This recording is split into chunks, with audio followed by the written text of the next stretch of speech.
Hello.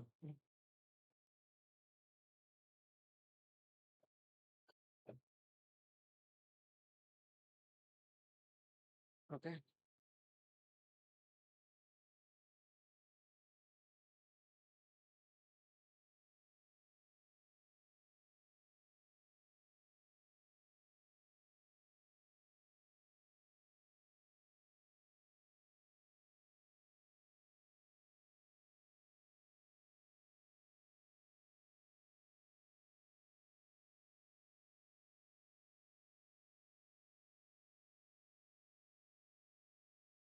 హ్మ్. First of all hello. హ్మ్.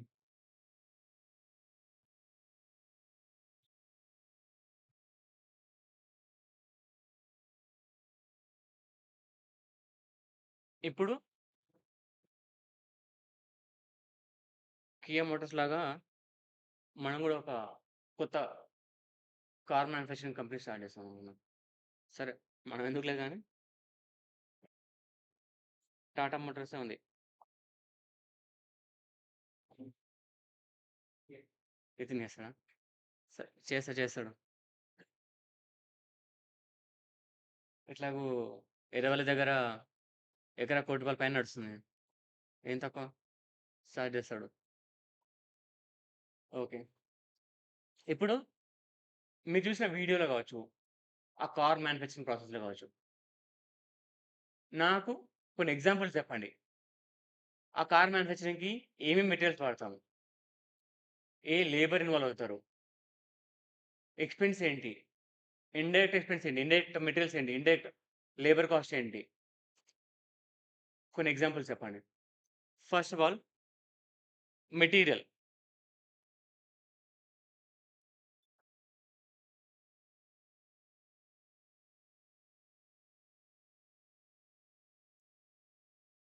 ఏవైతే ఇప్పుడు చెప్పానో మెటీరియల్ గావచ్చు, లేబర్ గావచ్చు, ఎక్స్‌పెన్స్ గావచ్చు, ఇవన్నీ గూడా మనకు components of cost or types of cost. Direct cost okay. ఇవన్నీ గూడా కాస్ట్ షీట్ ప్రిపేర్ చేయడానికి ఒక ప్రొఫార్మా ఉంటుంది. ఓకే. ఫస్ట్ ఆఫ్ ఆల్ ఇప్పుడు మనం ప్లే చేసిన వీడియోలో మీరు నాకు కొన్ని ఎగ్జాంపుల్ చెప్పండి. దాని తర్వాత మనం కాస్ట్ షీట్‌కి ఎంటర్ అవుదాం. ఓకే. కాస్ట్ షీట్ ఎట్లా ప్రిపేర్ చేస్తారని చెప్పి. ఫస్ట్ ఆఫ్ ఆల్ మీకు ఐడియా ఉండాలి గదా! ఏమేమి ఐటెమ్స్ ఉంటాయని చెప్పి. ఓకే. ఫస్ట్ డైరెక్ట్ మెటీరియల్ ఏంటి?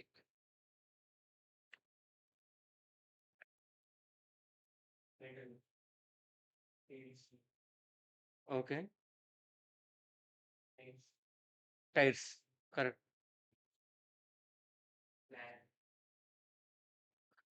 గ్లాసా? ఓకే. టెక్నాలజీ. ఆ! ఓకే.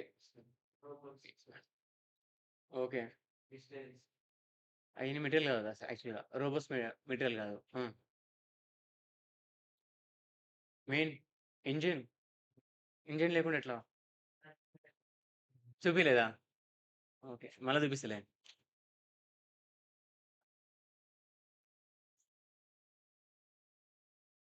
ఓకే.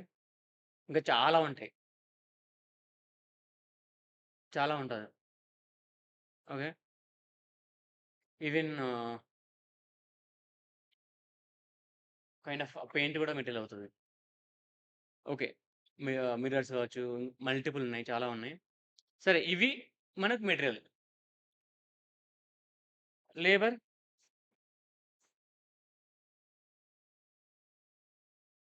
మోస్ట్‌లీ ఇప్పుడు నేను చూపించిన వీడియోలో లేబర్ ఓరియెంటెడ్ కాదు. కొంచెం క్యాపిటల్ ఇంటెన్సివ్ టెక్నిక్స్ అంటారు. మోస్ట్‌లీ ఆటోమేటెడ్ ప్రాసెస్ అంతా కూడా. అసెంబ్లీ పార్ట్ అంతా కూడా. ఓకే. కంప్లీట్‌గా రోబోట్స్ కావచ్చు, వాళ్ళే చేసినారు. లేబర్ చాలా తక్కువ. వేరే ఇండస్ట్రీలో లేబర్ కూడా చాలా ఇంపార్టెంట్. ఎసెన్షియల్ ఫ్యాక్టరే. Okay. Okay. Then ah, expenses, direct expenses.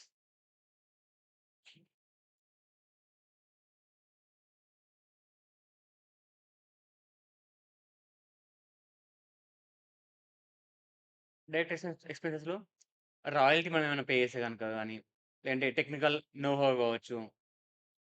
లేదంటే ఒకవేళ ఇక్కడంటే హై రేంజెస్ వాళ్ళు గాని, ఏమైనా స్పెషల్ డిజైన్ కావచ్చు or moulds or something else అట్లాంటివేమైనా ఉంటే గనక హైర్ చార్జెస్ పే చేసేదానికి ఇవి మనకు డైరెక్ట్ ఎక్స్‌పెన్స్ అవుతాయి.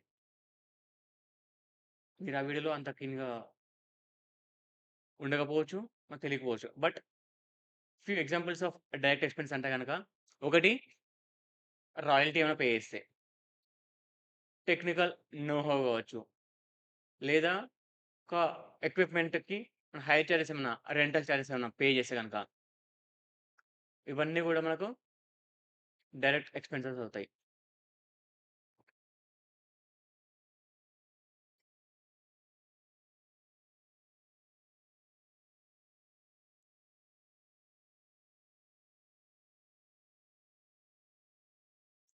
Indirect material.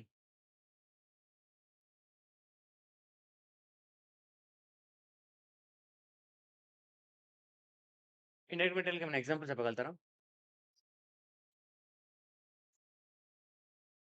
Screws, nuts, bolts అంటే అవి గూడా మెటీరియల్సే. కానీ క్లియర్‌గా ఐడెంటిఫై చేయలేము. ఈ కార్ కోసం నేను ఎన్ని నట్లు వాడినా, ఎన్ని బోల్ట్‌లు వాడినా ఇవన్నీ కౌంట్ చేయలేను గదా! అండ్ కాస్ట్ కూడా చాలా తక్కువుంటుంది. దానికోసం అని చెప్పి నేను టైమ్ వేస్ట్ చేయలేను. ఓకే. దాన్ని యుటిలిటీస్ అంటాం. చిన్న చిన్న వాటిని. ఫిక్స్చర్స్ అని గాని ఇవన్నీ గూడా. Then indirect labour.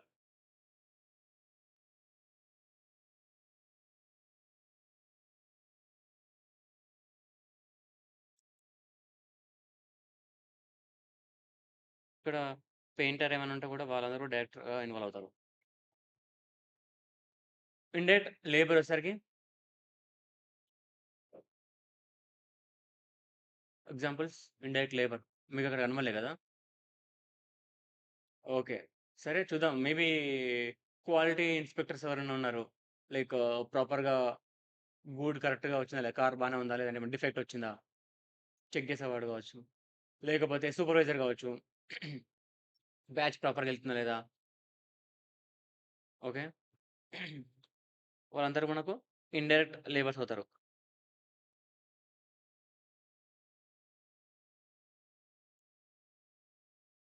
చెక్ చేయాలి కదా! ఒకడుండి కామన్‌గా. వాళ్ళందరికి మనం పే చేస్తే గనక ఇండైరెక్ట్ లేబర్ కాస్ట్ అవుతుంది. Then indirect expenses.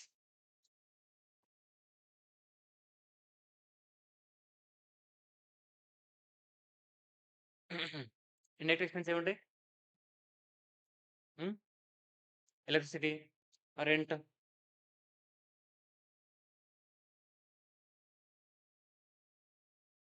Repairs and maintenance of plant and machinery like equipment కావచ్చు.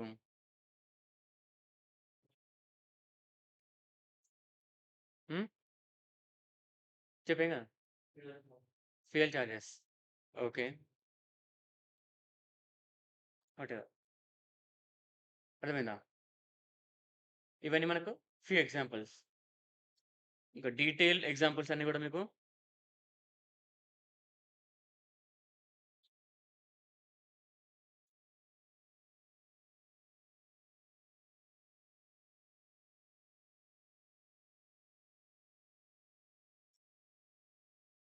ఇక్కడ ఇచ్చాను చూడండి. డైరెక్ట్ మెటీరియల్‌లో కొన్ని ఫ్రైట్ ఇన్‌వర్డ్ కాస్ట్ కూడా యాడ్ చేసుకోవాల్సుంటుంది. మీకు ఆల్రెడీ చెప్పినట్టున్నాను. ఇంతకుముందుకొచ్చిన వాళ్ళకి. ఫ్రైట్ అంటే ట్రాన్స్‌పోర్టేషన్ కాస్ట్. ఓకే. సో, అక్కడ కూడా మెటీరియల్ కొన్నాము. వేరే స్టేట్‌లో కావచ్చు ఎక్కడైనా. అక్కడి నుంచి ఇక్కడికి తీసుకురావాలి. అంటే షిప్ యార్డ్ నుంచి ఇక్కడ వరకు మన ఫ్యాక్టరీ వరకు తీసుకురావాలి. ఆ ట్రాన్స్‌పోర్టేషన్ కాస్ట్ కావచ్చు. Freight inward. అండ్ ఆ మధ్యలో దారిలో ఏం కాకుండా ఉండడానికి ఇన్స్యూరెన్స్ పే చేసాము. మెటీరియల్ సేఫ్‌గా ఉండడానికి. అది కూడా మెటీరియల్ కాస్టే అవుతుంది. ఓకే. డిస్కౌంట్స్ ఏమైనా ఉంటే కూడా అడ్జస్ట్ చేసుకోవాలి. అవి మనం పే చేయం కాబట్టి. Trade discounts. ఇవన్నీ కూడా మెటీరియల్ చాప్టర్‌లో ఇంకా ఇన్ డీటెయిల్‌గా డిస్కస్ చేసుకుంటాం. నెక్స్ట్ చాప్టర్‌లో. ఓకే. అండ్ టాక్సెస్ ఏమైనా పే చేస్తే గనుక అవన్నీ కూడా అడిషనల్ కాస్ట్. ఓకే. ఇక్కడ ఏం చెప్పాలంటే, ఒకవేళ జీఎస్టీ పే చేశాను. ఓకే. సో, సరే. ఒక మెటీరియల్ నేను పర్చేజ్ చేశాను. లెట్స్ సే రూ. 100. దానికి carriage inward or freight inward ఒక రూ. 10 అయింది. దానికి ట్రేడ్ డిస్కౌంట్ ఇవన్నీ వినుంటారు కదా! ట్రేడ్ డిస్కౌంట్ కావచ్చు, క్వాంటిటీ డిస్కౌంట్ కావచ్చు, క్యాష్ డిస్కౌంట్ ఇవన్నీ మీకు డిఫరెన్స్ తెలుసనుకుంటున్నా. ఓకే. సో, నార్మల్‌గా వెండర్ మనకు కొంత డిస్కౌంట్ ఇచ్చాడు. ఒక రూ. 5 డిస్కౌంట్ ఇచ్చాడు. నేను పర్సనైజ్‌లో ఇస్తారు. నేను అమౌంట్ చెప్తున్నాను let's say 5% of purchase cost. Then GST pay చేశాను. ఒక రూ. 12.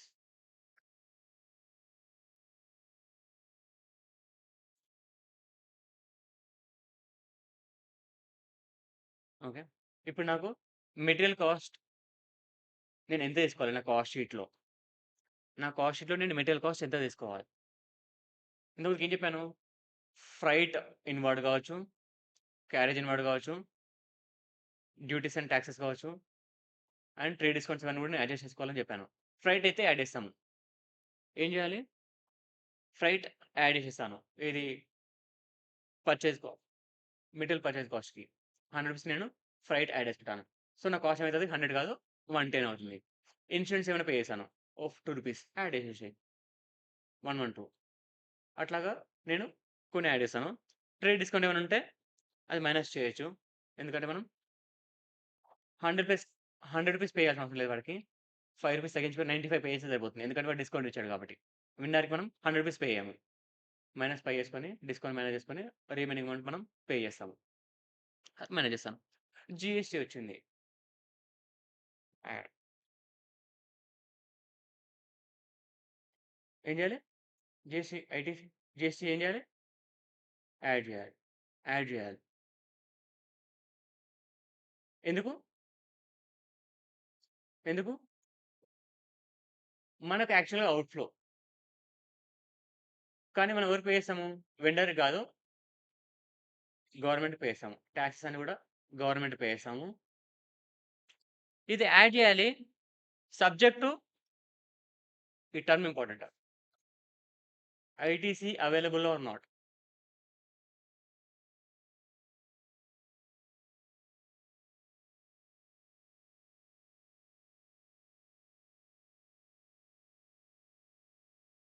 Add if ITC is not available.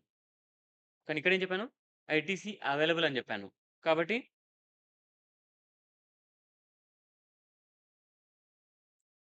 Add చేయకూడదు. ఇగ్నోర్ చేయాలి. ఎందుకు? ఎందుకు? First of all material cost రూ. 100. దానికి జీఎస్టీ ఇంకా వేరే ఏం లేదనుకుందాం. Let's say 1200. 112 రూ. 100 వెండర్ పే చేస్తాను. రూ. 12 జీఎస్టీ టాక్స్ అథారిటీస్‌కి నేను పే చేస్తాను. కాకపోతే ద టర్మ్ ఐటీసీ మీకిప్పుడు కొంచెం ఫ్రెష్‌గా ఉంటది. కొత్తగా ఉంటది. ఇంకా జీఎస్టీ స్టార్ట్ చేయలేదు కాదు కాబట్టి. బట్ ఐటీసీ అనేది ఇన్‌పుట్ టాక్స్ క్రెడిట్ అంటారు. Input tax credit. So,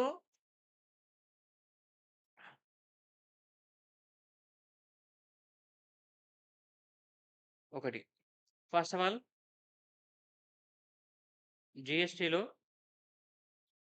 output tax liability and input tax credit అని ఉంటుంది. చెప్పాలి తప్పదు. ఇది చెప్పకపోతే మీకు అర్థం కాదు ఫస్ట్ ఆఫ్ ఆల్. ఓకే. ఏదైతే మనం మన సేల్స్ పైన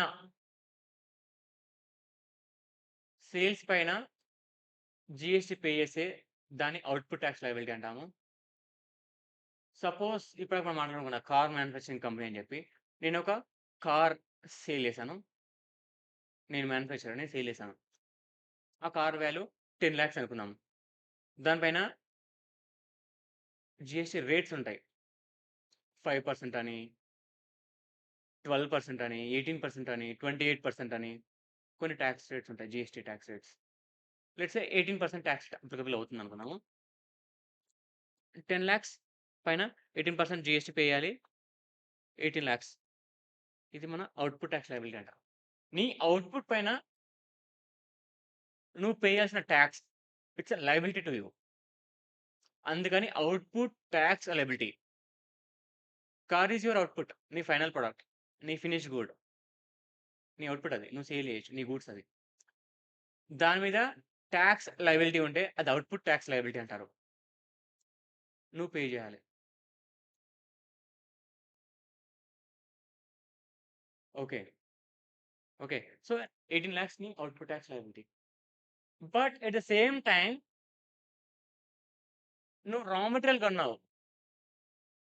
రా మెటీరియల్ కొన్నావు. అంటే టైర్స్ కొన్నావు. టైర్స్ నీవి కాదు. నువ్వేదైనా కార్ చూడండి. బెలెనో కార్ కావచ్చు, ఏదైనా కార్ కావచ్చు. టైర్‌లు సుజుకి వాడివి ఉండవు. కియా వాడివి ఉండవు. ఎంఆర్ఎఫ్ టైర్స్ కావచ్చు, సిఎట్ టైర్స్ కావచ్చు, ఇవుంటాయి. సో, వేరే వాళ్ళ దగ్గర నుంచి మనం కొంటాం. కొనుక్కొని మన ప్రొడక్ట్‌కి, మన కార్‌కి మనం ఫిక్స్ చేసుకుంటాం. అంతేనే కదా! So, tyre is raw material for you. అది కొన్నప్పుడు నువ్వు మళ్ళీ దాని మీద కూడా టాక్స్ పే చేసుంటావు. అట్లా డబుల్ టాక్స్ కాకుండా ఉండడానికి సింపుల్ థింగ్. నేను ఆ రా మెటీరియల్స్ యూజ్ చేసుకొని నా ఫినిష్ గుడ్‌ని రెడీ చేసుకుంటాను. అంతే కదా ప్రాసెస్. మ్యానుఫ్యాక్చరింగ్ ప్రాసెస్ అంటే ఏంది? నేను నా రా మెటీరియల్స్ కొంటాను. దాని మీద కొంత వర్క్ చేస్తాను. అది ఫినిష్ అయిపోతుంది. ఆ ఫినిష్ గుడ్‌ని అమ్ముకుంటాను. ఇదే మ్యానుఫ్యాక్చరింగ్ ప్రాసెస్. ఆ రా మెటీరియల్ కాస్త డబుల్ అయిపోయి అవుతుంది. వర్క్ ఇన్ ప్రాసెస్ అవుతుంది. దాని తర్వాత ఫినిష్ అవుతుంది. ఫినిష్ అయిన తర్వాత నేను సేల్ చేసుకుంటాను. ఇది యాక్చువల్ మ్యానుఫ్యాక్చరింగ్ ప్రాసెస్. సో, నేను రా మెటీరియల్స్ కొన్నప్పుడు కూడా టైర్స్ కొన్నప్పుడు నేను జీఎస్టీ పే చేశాను. ఒకవేళ ఇంజిన్ నాది కాదు. నేను వేరే వాళ్ళ దగ్గర నుంచి కొంటున్నాను. ఇంజిన్‌కి నేను రా మెటీరియల్ కొన్నప్పుడు నేను టాక్స్ పే చేశాను.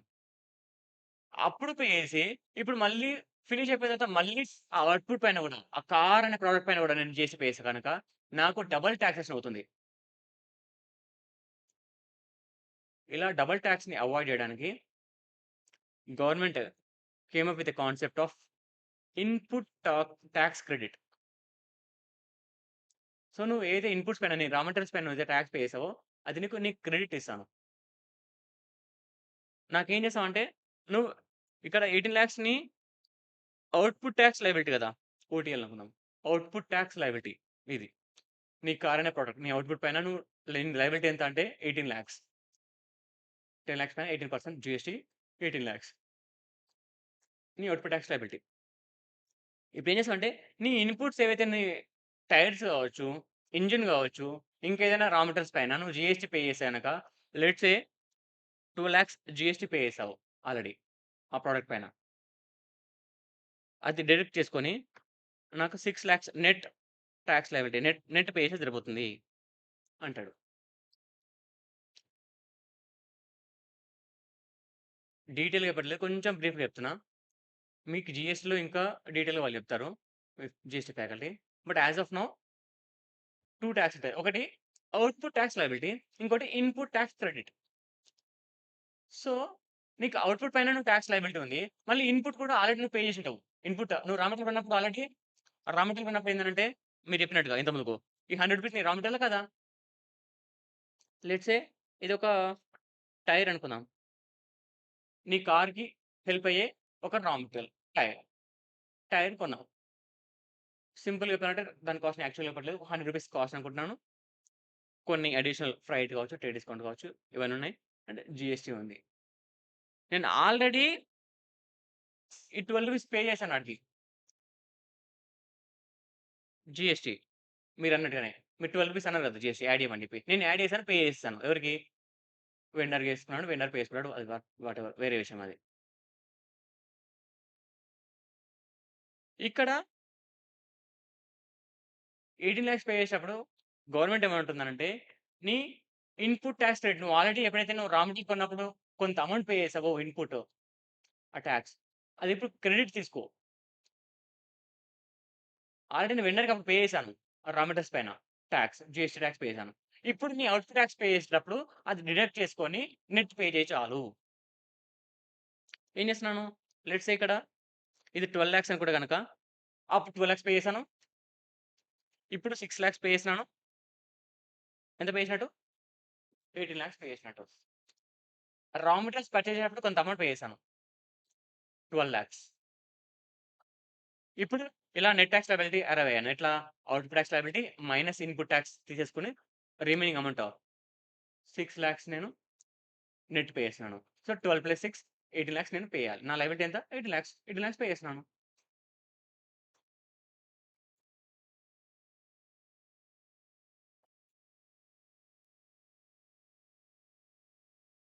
ఇక్కడ నేను ఇన్‌పుట్ టాక్స్ క్రెడిట్ నేను క్రెడిట్ తీసుకున్నాను. అంటే పే చేయట్లేదు. ఆల్రెడీ పే చేసినందుకు. నా అవుట్‌పుట్ టాక్స్ లయబిలిటీ నుంచి తగ్గించుకుంటున్నాను. అట్లాగా ఆ విధంగా నాకది యాక్చువల్ లయబిలిటీ కాదు. నాకు క్రెడిట్ వస్తుంది. నేను ఎప్పుడైతే నా ఫైనల్ ప్రొడక్ట్ పైన అవుట్‌పుట్ టాక్స్ లయబిలిటీ పే చేసుకునేటప్పుడు నేను ఎంతమందికి పే చేసిన ఇన్‌పుట్ టాక్స్ రేట్ నేను క్రెడిట్ ఫార్మ్‌లో తీసుకున్నాను కాబట్టి అది నాకు లయబిలిటీ కాదు. సో, ఇక్కడ ఒకవేళ 1,00,00,000 పైన నేను 12,00,000 జీఎస్టీ పే చేసినా కూడా నేను తర్వాత నేను దాని క్రెడిట్ తీసుకుంటాను కాబట్టి అది నాకు యాక్చువల్ లయబిలిటీ కాదు కాబట్టి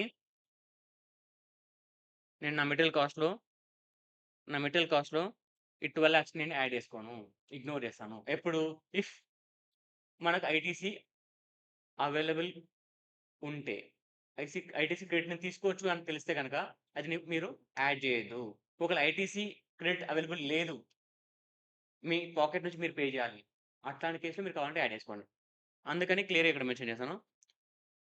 if ITC credit is not available then add. నాకు క్రెడిట్ రాదు. అది నాకు కాస్ట్ యాక్చువల్‌గా. Simple thing. అది నీకు కాస్టా కాదా? అది మీకు కాస్ట్ అయితే యాడ్ చేసుకోండి. కాస్ట్ కాకపోతే యాడ్ చేసుకోవద్దు. Simple funda. ఇక్కడేమంటున్నాడు? ITC credit is not available. నీకు క్రెడిట్ రాదు. నీకు ఆ క్రెడిట్ రాదు. మీరు మీ పాకెట్ నుంచి పే చేయాల్సిందే. అంటే అప్పుడు నీకు కాస్ట్ అవుతది. అప్పుడు నువ్వు యాడ్ చేసుకో. If ITC credit is available. Credit ఉంటుంది. మీకు ఆ బెనిఫిట్ వస్తుంది. మీరు అవుట్‌పుట్ టాక్స్ లయబిలిటీ నుంచి మీరు మేనేజ్ చేసుకొని రిమైనింగ్ పే చేస్తే సరిపోతుంది అన్నప్పుడు మీకది యాక్చువల్ కాస్ట్ కాదు. ఇన్ దట్ కేస్ ఇగ్నోర్ చేయండి. నేను చెప్పిన ఎగ్జాంపుల్‌లో ఐటీసీ అవైలబుల్. క్రెడిట్ వస్తుంది. మీకది యాక్చువల్ బర్డెన్ కానే కాదు. మీకది కాస్ట్ కానే కాదు. ఇన్ దట్ కేస్ అది మీకు బర్డెన్ కాకపోతే ఇగ్నోర్ చేయండి. కాస్ట్‌కి యాడ్ చేసుకోకూడదు. అది నీ కాస్ట్ కాదు ఫస్ట్ ఆఫ్ ఆల్. అది నీ కాస్ట్ కానే కాదు. So, material, freight, trade discount adjust చేసుకోండి. జీఎస్టీ ఇన్‌పుట్‌ని ఇగ్నోర్ చేయండి. వాడిచ్చినా కూడా ఇగ్నోర్ చేయండి. ఎప్పుడు? If ITC credit is available. Available అంటే అది మీకు క్రెడిట్ వస్తుంది. మీకది యాక్చువల్ కాస్ట్ కాదు. మీకు బర్డెన్ కాదు. మీ పాకెట్ నుంచి మీరు పే చేయాల్సిన అవసరం లేదు. అందుకని మీకు కాస్ట్ కాదు. నేను కాస్ట్ పాయింట్ ఆఫ్ వ్యూలో మాట్లాడుతున్నాను. మెటీరియల్‌ని కాస్ట్, ఫ్రైట్‌ని మీకు కాస్ట్. జీఎస్టీ, ఐటీసీ అవైలబుల్ ఉంటే అది మీకు కాస్ట్ కాదు. కాబట్టి ఇగ్నోర్ చేయండి. మెటీరియల్ కాస్ట్‌కి యాడ్ చేయొద్దు. ఇట్లాంటివే ఇస్తాడు ఎగ్జామ్‌లో. ఇట్లాంటివి మిస్ అయిపోతుంటాయి. అందుకని కొంచెం క్లీన్‌గుండాలి. మెటీరియల్ అవన్నీ కూడా ఎవడైనా యాడ్ చేస్తాడు. ఇట్లాంటి ట్రిక్కీ పాయింట్ దగ్గర కదా మనం ఆగిపోయేది. ఒక్కోసారి ఐటీసీ అవైలబుల్ అంటాడు. ఐటీసీ నాట్ నాట్ అవైలబుల్ అంటాడు. వాడి ఇష్టం వచ్చినట్టు అంటాడు. మనకు క్లారిటీ ఉంటే మనం రాయగలుగుతాం ఈజీగా. మనకి ఈజీ అవుతుంది. ఓకేనా? సో, వాటెవర్ ఈ చెప్పిన ఇదంతా కూడా మీకు మళ్ళీ జీఎస్‌లో క్లియర్‌గా చెప్తారు. అది వదిలేసేయి. బట్ ఇప్పుడు simple. If ITC is available అంటే సింపుల్‌గా ఇగ్నోర్ చేయాలి. ఎందుకంటే ఆ క్రెడిట్ మీకొస్తుంది. అది మీకు బర్డెన్ కాదు. మీకు కాస్ట్ కాదు. మీ పాకెట్ నుంచి మీరు పే చేయాల్సిన అవసరం లేదు. If ITC is not available మీకు క్రెడిట్ రాదంట. అప్పుడు మీకు కాస్ట్. మీరు మీ పాకెట్ నుంచి పే చేయాలి. ఆ ఐటీసీని గూడా. ఆ జీఎస్టీ కూడా మీరు మీ పాకెట్ నుంచి పే చేయాలి. అట్లాంటి కేస్‌లో అది మీకు కాస్ట్ అవుతుంది కాబట్టి ఐటీసీ ఈస్ నాట్ అవైలబుల్ అంటే ఆ టాక్స్‌ని మీరు యాడ్ చేసుకోండి. మీరు ఐటీసీని యాడ్ చేసుకోండి. ఎప్పుడు? If ITC is not available. ఇదే టాపిక్ మళ్ళీ మీకు మెటీరియల్ కాస్ట్‌లో వస్తుంది. నెక్స్ట్ చాప్టర్‌లో మళ్ళీ వస్తుంది. ఓకేనా? అర్థమైందా?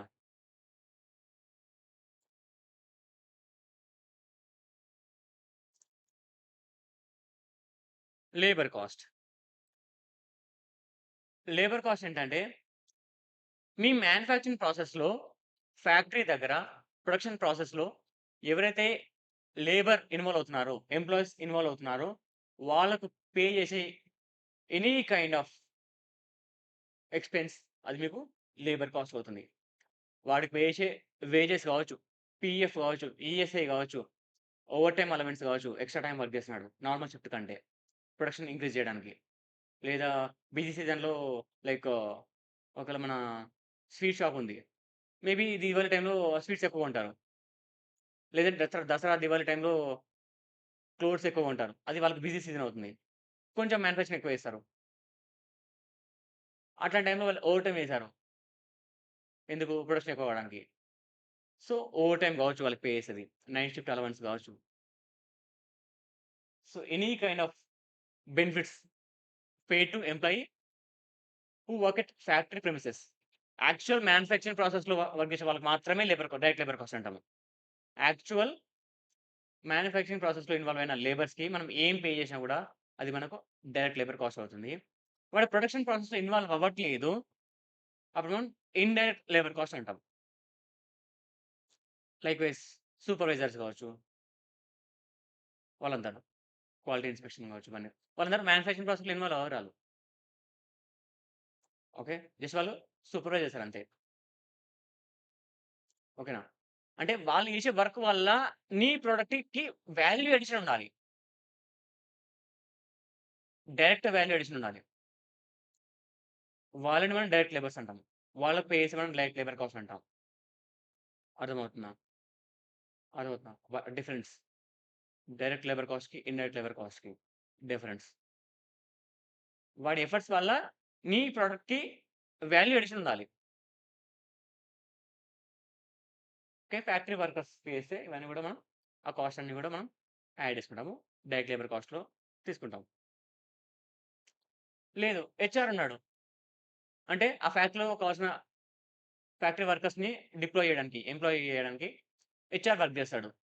లేదా ఫినాన్స్ రిలేటెడ్‌గా ఒక చార్ట్ అకౌంట్ వర్క్ చేస్తాడు. సీఎంఏ వర్క్ చేస్తాడు. Cost accountant. వీళ్ళందరి ప్రొడక్ట్‌కి ఏ విధంగాను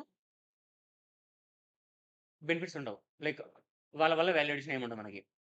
ఇండైరెక్ట్‌గా వాళ్ళ హెల్ప్ ఉంటుంది తప్ప, డైరెక్ట్‌గా ఎలాంటి యూజ్ ఉండదు. సో, వీళ్ళందరూ కూడా ఇండైరెక్ట్ లేబర్స్ అంటాము. హెచ్ఆర్ కావచ్చు, సీఎఫ్ఓ కావచ్చు, సేల్ సేల్స్ ఏజెంట్స్ కావచ్చు, సెల్లింగ్ ఏజెంట్స్.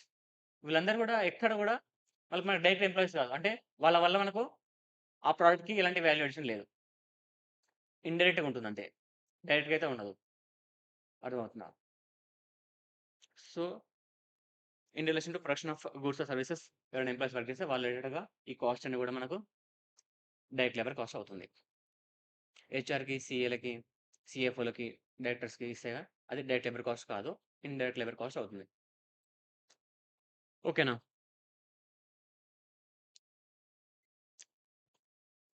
Direct expenses. ఇవన్నీ కూడా మీరు నోట్ డౌన్ చేసుకోవాలి. తర్వాత టైమ్ ఇస్తాను. ఎందుకనంటే దీనిలో నుంచి మనకి క్వెషన్స్‌లో ఒక లైన్ ఇస్తాడు. PF pay to factory workers అంటాడు. అది తీసుకొచ్చి మీరు డైరెక్ట్ లేబర్ కాస్ట్‌లో కన్సిడర్ చేయాల్సి ఉంటుంది.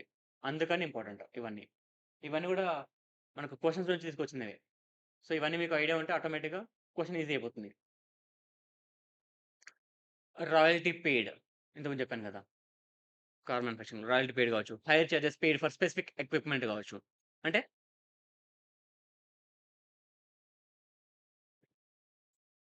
Rental charges for specific equipment. ఆ ప్రొడక్ట్ తయారు చేయడానికి ఒక స్పెసిఫిక్ ఎక్విప్‌మెంట్ కావాలి. అది కొంటే నాకు బర్డెన్ ఉంటుంది. అంటే అవసరం లేదు. ఇన్ థట్ కేస్ నేను రెంటల్ బేసిస్ పైన ఆ ఎక్విప్‌మెంట్ నేను హైర్ చేసుకుంటాను. అండ్ ఆ వర్క్ అయిపోయిన తర్వాత నేను వాడి మెషినరీ వాడికి ఇచ్చేస్తాను ఆ ఎక్విప్‌మెంట్.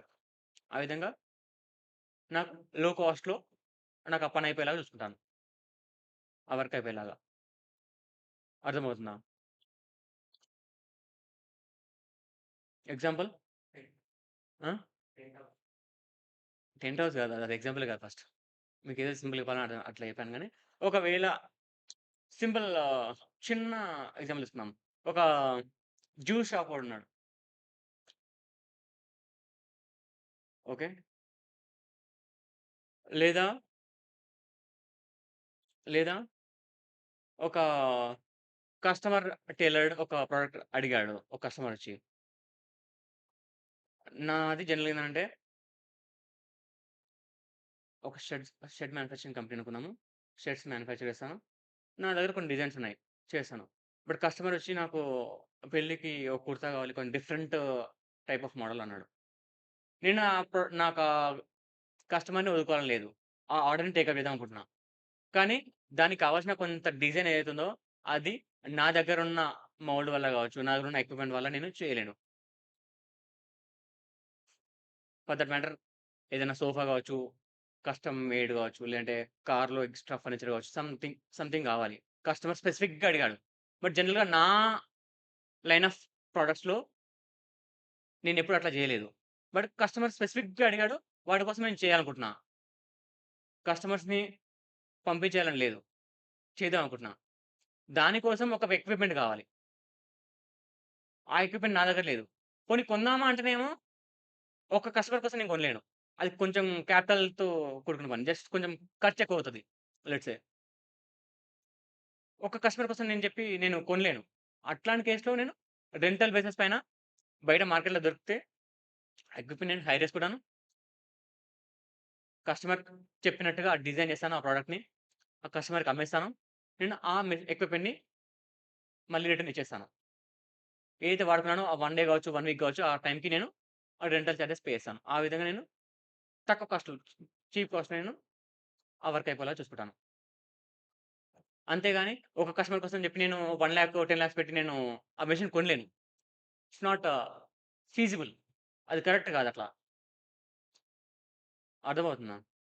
అర్థమవుతుందా? ఇది కొంచెం స్పెసిఫిక్ ఎగ్జాంపులే. కస్టమర్ స్పెసిఫిక్‌గా ఏదైనా కావాలంటే మనం హైర్ చార్జెస్ బేస్ పైన, రెంటల్ బేసిస్ పైన మనం ఎక్విప్‌మెంట్ తెచ్చుకొని, ఆ వర్క్ అయిపోయిన తర్వాత ఆ ఎక్విప్‌మెంట్ వాళ్ళకిచ్చేస్తాము. మేబీ నెక్స్ట్ టైమ్ నాకు ఆ ఎక్విప్‌మెంట్ అవసరం లేదనుకుంటా. ఒక్కసారి వన్ టైమ్ కోసం అని చెప్పి మనం మెషిన్ కొనలేం గదా! మెషిన్ కొనడం అంత ఈజీ గాదు. It's a capital investment. So, అది. అండ్ కాస్ట్ ఆఫ్ యుటిలిటీస్ గావచ్చు, ఫీస్ ఫర్ టెక్నికల్ అసిస్టెన్స్ గావచ్చు. So,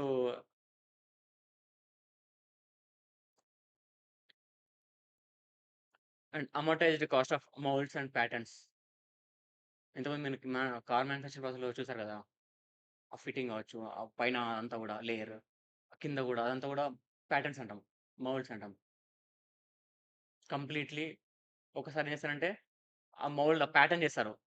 then N number of బ్యాచెస్‌లో ఆ ప్రొడక్షన్ వెళ్ళిపోతా ఉంటుంది. Based on that mould. So, Baleno కార్‌కి ఒక మౌల్డ్ ఉంటుంది. ఒక ప్యాటర్న్ ఉంటుంది. టాటా హ్యారియర్‌కి ఒక ప్యాటర్న్ ఉంటుంది. అంతే. ఈవెన్ టైర్ మ్యానుఫ్యాక్చరింగ్ గూడా అంతే. For that matter. టైర్స్ కూడా అట్లే చేస్తారు. ఒక ప్యాటర్న్ ఫస్ట్ ప్రిపేర్ చేస్తారు. ఆ ప్యాటర్న్‌లో మిగతా ప్రొడక్ట్స్‌ని బల్క్‌లో మ్యానుఫ్యాక్చర్ చేస్తారు. సో, దాని రిలేటెడ్ అమోర్టైజ్ కాస్ట్. ఎందుకంటే అది అంత ఈజీ కాదు కదా! చాలా హ్యూజ్ ఇన్వెస్ట్‌మెంట్ ఉంటది. ఒక మోల్డ్ ఒక ప్యాటర్న్ చేయాలంటే. ఆ ఒక ప్యాటర్న్ బేస్ చేసుకొని కొన్ని n number of thousands or lakhs of products మనం మ్యానుఫ్యాక్చర్ చేయొచ్చు.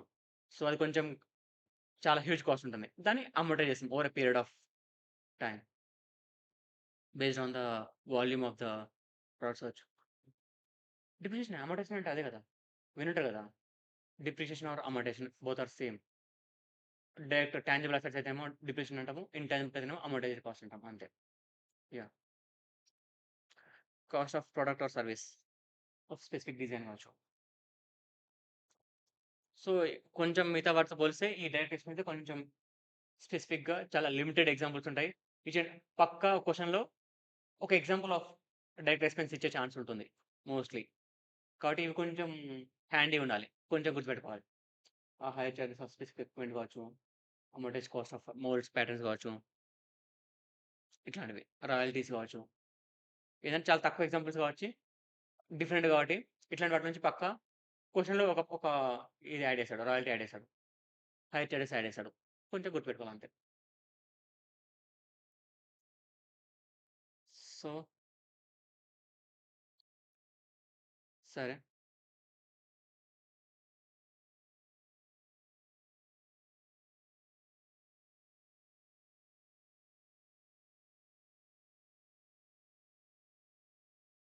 కాస్ట్ షీట్‌లో ఫస్ట్ మెటీరియల్ సమ్ కొంత అమౌంట్ ఉంది. సరే అమౌంట్ ఏద్దాం. ఒక 2,00,000 లేబర్ ఒక 1,00,000 ఫ్యాక్టరీ వర్కర్స్ రిలేటెడ్‌గా వేజెస్ పే చేశాను. పీఎఫ్, బోనస్, ఓవర్ టైమ్ ఇవన్నీ యాడ్ చేసుకున్నాను. అలా వచ్చింది. మెటీరియల్ ఎట్లా వస్తది? మెటీరియల్ దాని పర్చేస్ కాస్ట్ కావచ్చు, ఫ్రైట్ ఇన్వార్డ్ కావచ్చు, డిస్కౌంట్స్ అడ్జస్ట్ చేసుకున్న తర్వాత అండ్ టాక్సెస్ ఏమైనా ఉంటే ఐటీసీ ఈస్ నాట్ అవైలబుల్ గాని అట్లాంటి కేసెస్‌లో ఉంటే యాడ్ చేసుకొని మెటీరియల్ కాస్ట్ అరైవ్ అయిపోయినాయి. సో, మెటీరియల్ కాస్ట్ వచ్చేసింది.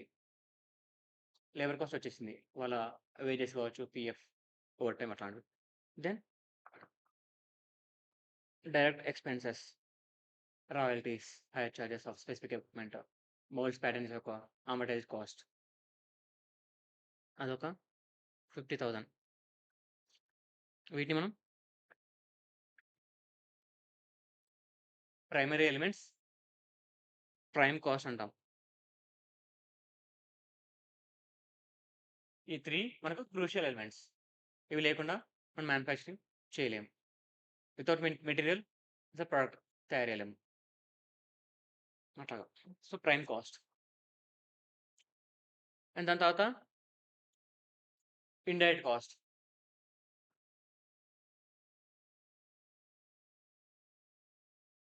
దాన్నే మనం ఓవర్‌హెడ్ అంటాం. Overhead.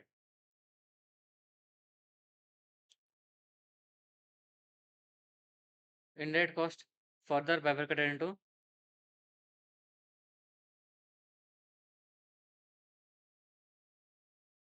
Indirect material, indirect labour, indirect expenses. ఇప్పటి నుంచి ఓవర్‌హెడ్ అని జనరల్‌గా ఫ్రీక్వెంట్‌గా వాడుతుంటాము. ఓవర్‌హెడ్ అని ఫ్రీక్వెంట్‌గా వాడుతుంటాము. ఓవర్‌హెడ్ అంటే indirect cost, indirect expense anything. అది మెటీరియల్ కావచ్చు, లేబర్ కావచ్చు, ఎక్స్‌పెన్స్ కావచ్చు. ఎగ్జాంపుల్స్ ఆఫ్ ఇండైరెక్ట్ మెటీరియల్ చూసాం కదా! కొన్ని ఫిక్చర్స్ కావచ్చు, చిన్న చిన్నవి మెటీరియల్స్ ఏమైనా ఉంటాయి. అవన్నీ గూడా. లేబర్ అంటే సూపర్వైజర్స్ కావచ్చు ఇవన్నీ గూడా. అండ్ ఇండైరెక్ట్ ఎక్స్‌పెన్స్ అంటే రెంట్ కావచ్చు, depreciation of factory building, electricity ఇవన్నీ గూడా. Indirect expenses. అండ్ ఓవర్‌హెడ్ ఇది based on the material, labour expenses. దాంతో పాటు బేస్డ్ ఆన్ ద ఫంక్షన్స్ గూడా. Like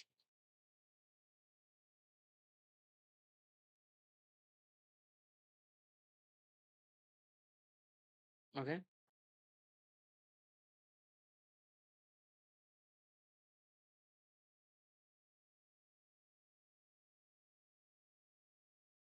factory overhead. ఓహెచ్ అంటే ఓవర్‌హెడ్. Factory overhead. ఫ్యాక్టరీ ప్రెమిసెస్‌లో ఏమన్నా ఇండైరెక్ట్ ఎక్స్‌పెన్స్ ఇన్‌కర్ అవుతే దాన్ని ఫ్యాక్టరీ ఓవర్‌హెడ్ అంటాం.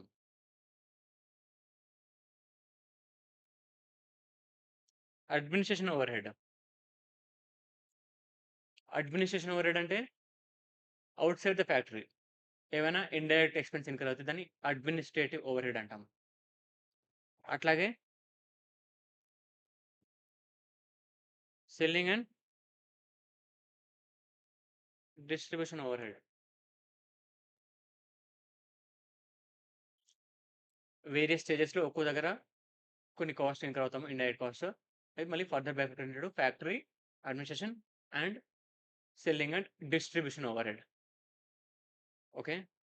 ఒకవేళ ఫ్యాక్టరీ రెంట్ పే చేస్తున్నాము. ఆబ్వియస్‌లీ అది ఫ్యాక్టరీలో కాబట్టి ఫ్యాక్టరీ ఓవర్‌హెడ్ అవుతుంది. ఎందుకు ఈ బైఫర్కేషన్ కావాలి? ఎందుకు ఈ బైఫర్కేషన్ కావాలి అంటే కాస్ట్ షీట్ ఎలా డిజైన్ చేశారంటే ఫస్ట్ ఆఫ్ ఆల్ ఫేజ్ వైస్‌లో ఫస్ట్ ఏం స్టార్ట్ చేసాం? Material, labour, expenses, prime cost. దాని తర్వాత ఫ్యాక్టరీలో ఎన్నికైన కాస్ట్. ఫ్యాక్టరీ ఓవర్‌హెడ్ యాడ్ చేసుకోవాలి. ఎందుకు? To know the factory cost.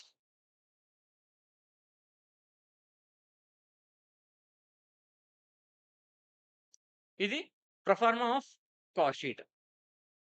Detailed proforma. Okay. ఈ ఓపెన్ స్టాక్ ఇదంతా వదిలేసేయండి. సో, ఇది మెటీరియల్ ఫస్ట్ పైన కనబడుతుంది కదా! First material cost. దాని తర్వాత లేబర్ కాస్ట్. దాని తర్వాత డైరెక్ట్ ఎక్స్‌పెన్సెస్ ప్రైమ్ కాస్ట్ వచ్చేసింది. సింపుల్. Prime cost. దాని తర్వాత ఫ్యాక్టరీ ఓవర్‌హెడ్స్. ఎందుకు? To know the factory cost. So, step by step ఎలా మనకి ప్రొడక్షన్ ఎట్లా ఉంటుందో అలాగా కాస్ట్‌ని యాడ్ చేసుకుంటూ వెళ్తుంటాడు. రైట్ ఫ్రమ్ మెటీరియల్ నుంచి స్లోగా ఒక్కొక్కటి యాడ్ చేసుకుంటూ పోతుంటాడు. Material cost, labour cost, expenses, ఇది ప్రైమ్ కాస్ట్ ఇంపార్టెంట్. దాని తర్వాత ఫ్యాక్టరీ ఓవర్‌హెడ్.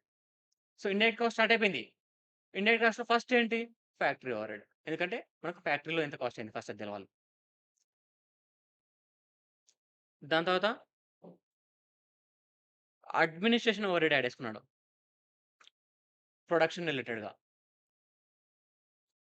సో దట్ వాడికి ప్రొడక్షన్ కాస్ట్ వచ్చింది. ఆ ప్రొడక్ట్ రెడీ చేయడానికి వాడికి అయిన కాస్ట్. ప్రొడక్షన్ కాస్ట్ వచ్చింది. Cost of production. దాని తర్వాత జనరల్ అడ్మినిస్ట్రేషన్ ఓవర్‌హెడ్ యాడ్ చేసుకున్నాడు. అంటే అది ప్రొడక్షన్ రిలేటెడ్ కాదు. అందుకని కాస్ట్ ఆఫ్ సేల్స్‌లో administration overhead, selling and distribution overhead ఇవన్నీ కూడా ఇండైరెక్ట్ కాస్టే. కానీ ప్రొడక్షన్‌కి ఈ సెల్లింగ్ అండ్ డిస్ట్రిబ్యూషన్‌కి సంబంధం లేదు. ప్రొడక్షన్ అయిపోయిన తర్వాత, ఫినిష్ అయిపోయిన తర్వాత ఇన్‌కర్ అవుతాం కాబట్టి అవన్నీ కూడా after cost of production, before cost of sales. అది కాస్ట్ ఆఫ్ సేల్స్ రిలేటెడ్‌గా ఇన్‌కర్ అయినాం కాబట్టి. సెల్లింగ్ కోసం ఇన్‌కర్ అయినాం కాబట్టి. Selling and distribution overhead. అర్థమవుతుందా? అర్థమవుతుంది. సో, మీరు చూసుకుంటే గనక ఫస్ట్ రా మెటీరియల్‌తో స్టార్ట్ అయ్యాడు.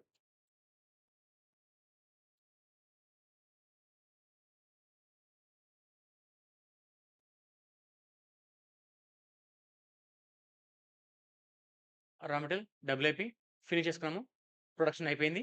దాని తర్వాత కొంత కాస్ట్ ఇన్‌కర్ అయ్యి అడ్వర్టైజ్‌మెంట్ అవన్నీ చేసి దాన్ని మనం ఫైనల్‌గా సేల్ చేసాము. గూడ్స్ సేల్ అయిపోయినాయి. ఇది ప్రాసెస్. వాడి కాస్ట్ కూడా సిమిలర్ వే ఇలాగే డిజైన్ చేశాడు. Right from material cost, labour cost, expenses, prime cost. దాని తర్వాత factory overheads within the factory premises. అంటే ప్రొడక్షన్‌లో ఏమేమి ఇన్వాల్వ్ అయితాయో అవన్నీ యాడ్ చేయాలి ఫస్ట్.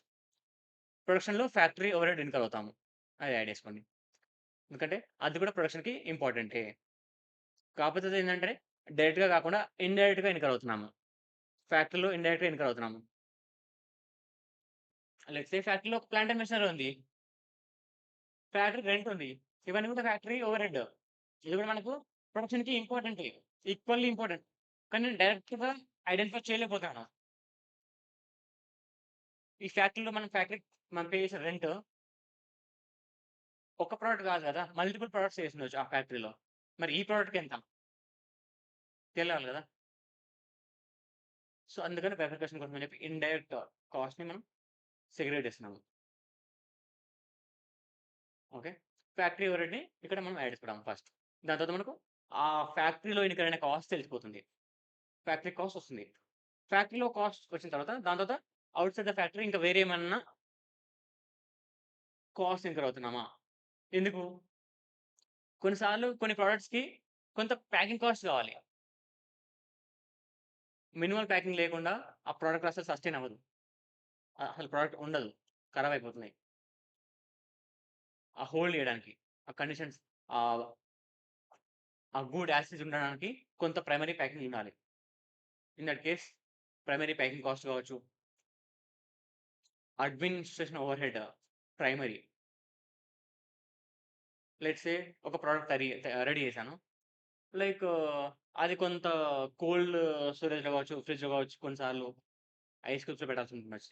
ఇవన్నీ కూడా ఇవన్నీ కూడా ఇండైరెక్ట్ కాస్టే. కానీ ఆ ఎక్స్‌పెన్స్ కొన్ని ఇన్‌కర్ అవ్వకపోతే దాని నేచర్ పోతది. అది రెడీ చేసి కూడా వేస్ట్ ఖరాబ్ అయిపోతది.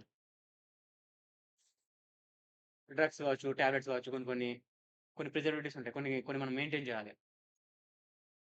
కొన్నిసార్లు ప్యాకింగ్ కాస్ట్ కావచ్చు. Minimal packing. ఆ ప్యాకింగ్ లేకపోతే ఆ షేప్ కావచ్చు అవి ఉండవు. అవి ఖరాబ్ అయిపోతాయి. అట్లాంటి కేస్‌లో ఏమైద్దంటే అవన్నీ కూడా మనం ప్రొడక్షన్‌లో ఇన్వాల్వ్ అవుతాయి అవి. ప్రొడక్షన్ కాస్ట్ ఉంటుంది దానికి. అందుకని కాస్ట్ ఆఫ్ ప్రొడక్షన్‌లో అవన్నీ యాడ్ చేయాలి. ఫ్యాక్టరీ కాస్ట్ తర్వాత ఈ అడ్మినిస్ట్రేషన్ ఓవర్‌హెడ్ ప్రొడక్షన్ రిలేటెడ్ కావచ్చు, ప్రైమరీ ప్యాకింగ్ కాస్ట్ కావచ్చు, ఇవన్నీ కూడా మనకు కాస్ట్ ఆఫ్ ప్రొడక్షన్‌లో ఇన్వాల్వ్ అవుతాయి. కాస్ట్ ఆఫ్ ప్రొడక్షన్ తర్వాత కొన్ని కాస్ట్ ఇన్కడతాము. ఇవి జనరల్ అడ్మినిస్ట్రేషన్ ఓవర్‌హెడ్ కావచ్చు. అంటే హెచ్ఆర్ సాలరీస్ కావచ్చు, అడ్మినిస్ట్రేషన్ బిల్డింగ్ ఉంది. కార్పొరేట్ బిల్డింగ్ ఉంది. అక్కడ దానికి రెంటల్ కావచ్చు, లేదంటే వాళ్ళకి పే చేసే సాలరీస్ కావచ్చు ఇండైరెక్ట్ లేబర్‌కి. సీఎఫ్ఓ, డైరెక్టర్స్ వాళ్ళకి సాలరీస్ కావచ్చు. ఇవన్నీ కూడా అడ్మినిస్ట్రేషన్. ఇవన్నీ కూడా ప్రొడక్షన్‌కి సంబంధం లేదు. అండ్ ఫినిష్ అయిపోయిన తర్వాత ఆ ప్రొడక్ట్స్‌ని అడ్వర్టైజ్ చేసుకోవాలి. సెల్లింగ్ ఏజెంట్స్ కమిషన్ కావచ్చు. ప్యాకింగ్ కావచ్చు. Secondary packing. లైక్ జ్యువెల్లరీ ఉంది. ఖజానా జ్యువెల్లరీ. పైన వాడొక బ్రాండింగ్ ఏస్తాడు. ఖజానా జ్యువెల్లరీ పైన బాక్స్ ఇస్తాడు కదా! అదన్నీ కూడా సెకండరీ ప్యాకింగ్ అవన్నీ కూడా. బ్రాండింగ్ అది. ఎందుకు అట్లా ఇస్తాడంటే, ఆ ఖజానా జ్యువెల్లరీ అని పట్టుకొని తిరిగితే గాని లేదంటే సపోజ్ షాపింగ్‌కెళ్ళావు. కేఎల్ఎం షాపింగ్ మాల్ లేదంటే సీఎంఆర్ షాపింగ్ మాల్‌కి. వాడు ఏమిస్తాడు? ఒక కవర్ ఇస్తాడు పైన. ఏముంటది? కేఎల్ఎం, సీఎంఆర్ ఇవన్నీ ఏంటి బ్రాండింగ్ అవన్నీ గూడా. అవన్నీ గూడా బ్రాండింగ్ అవన్నీ గూడా. సెకండరీ ప్యాకింగ్ కావచ్చు. అర్థమవుతుందా? ఆ విధంగా మనకు కాస్ట్ ఆఫ్ సేల్స్ ఒస్తుంది. ఓకే. అర్థమైందా? అర్థమైందా? ఓవర్‌హెడ్స్‌లో based on material, indirect labour, indirect expenses ఈ 3 కలిపితే ఓవర్‌హెడ్ అంటాము. అలాగే overheads can be factory overheads, administrative overheads, selling and distribution overheads. అంటే ఏ స్టేజ్‌లో నువ్వు ఇన్‌కర్ అవుతున్నావు. ఆ బేసిస్ పైన ఆ ఓవర్‌హెడ్ అలా ఉంటుంది. ఒకవేళ ఫ్యాక్టరీలో ఇన్వాల్వ్ అయితే ఫ్యాక్టరీ ఓవర్‌హెడ్ అంటాము. లైక్ ఫ్యాక్టరీ రెంట్ కావచ్చు. ఫ్యాక్టరీలో ఉన్న plant and machinery repairs and maintenance కావచ్చు. దాని ఇన్స్యూరెన్స్ కావచ్చు. దాని డిప్రిషియేషన్ కావచ్చు. ఫ్యాక్టరీ బిల్డింగ్ యొక్క రెంట్ కావచ్చు. ఇవన్నీ కూడా మనకు ఫ్యాక్టరీ రిలేటెడ్ ఓవర్‌హెడ్స్. దాన్ని ఫ్యాక్టరీ ఓవర్‌హెడ్ అంటాము. అట్లాగే అడ్మినిస్ట్రేషన్ బిల్డింగ్ ఉంది. దాని రెంట్ కావచ్చు. అక్కడ ఫర్నిచర్ ఉంది. దాని డిప్రిషియేషన్ కావచ్చు. అక్కడేమైనా మెషినరీ ఉంది. దాని రిపేర్స్ అండ్ మెయింటెనెన్స్ కావచ్చు. ఓకేనా? అట్లాగే సెల్లింగ్ అండ్ డిస్ట్రిబ్యూషన్ ఓవర్‌హెడ్. అక్కడ ఏజెంట్స్‌కి సెల్లింగ్ కమిషన్ ఇస్తున్నాము. బోనస్ ఇస్తున్నాము. Kind of advertisement expense incur అవుతున్నాము. Distribution expenses. డిస్ట్రిబ్యూషన్ ఎక్స్‌పెన్స్ అంటే లెట్స్ సే ఐఎఫ్‌బి తెలుసా? Washing machines IFB. IFB. Okay. Cooler పేరేంటది? ఏసీ. డాట్సన్ కావచ్చు సంథింగ్ ఏదో కంపెనీ. సామ్‌సంగా? ఏంటిదది? ఏం బ్రాండ్ అది? ఏదో బ్రాండ్. డైకినా? ఏదో ఏసీ ఉంది. సరే. ఆహ్, సామ్‌సంగ్ కావచ్చు. ఒక వాషింగ్ మిషన్ ఉంది. లేదంటే ఎల్‌జీ వాషింగ్ మిషన్ ఉంది. ఎల్‌జీ స్టోర్స్ లైక్ డిఫరెంట్ ప్లేసెస్‌లో ఎస్ఎన్ఆర్‌లో ఒక ఎల్‌జీ స్టోర్ ఉంది. ఇంకోటి పంజాగుట్టలో ఉంది. ఇంకోటి ఎల్బీ నగర్‌లో ఉంది. మన అవుట్‌లెట్ నుంచి డిస్ట్రిబ్యూట్ చేసాము.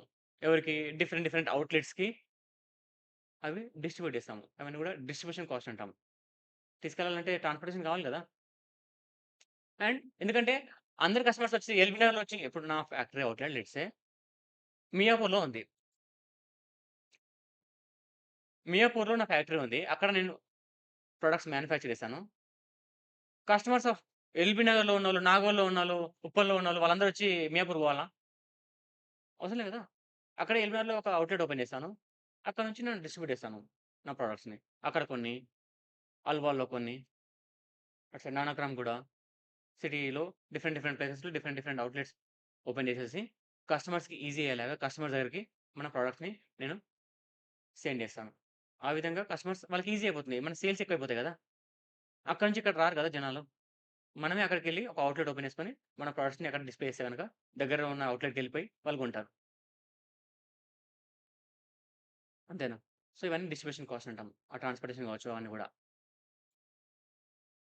ఓకే. సరే. ఒక్కొక్కటిగా మనం చూద్దాం. ఫ్యాక్టరీ ఓవర్‌హెడ్స్ ఉన్నాయి. కన్జ్యూమబుల్ స్టోర్స్ కావచ్చు, స్పేర్స్ కావచ్చు, నట్స్, బోల్ట్స్ ఇవన్నీ గూడా ఇండైరెక్ట్ మెటీరియల్స్ ఫ్యాక్టరీ ఓవర్‌హెడ్స్ అవుతుంది. Depreciation of plant and machinery factory building. Factory building గాని, ప్లాంట్ అండ్ మెషినరీ గాని డిప్రిషియేషన్.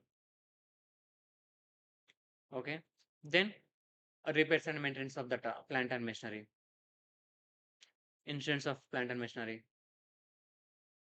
ఓకే. ఆ ప్లాంట్ అండ్ మెషినరీ ఎక్కడుంటుంది? ఫ్యాక్టరీలో ఉంటుంది. ప్రొడక్షన్ ప్రాసెస్‌లో మనం ఇన్వాల్వ్ అవుతుంది ఆ మెషినరీ అంతా గూడా.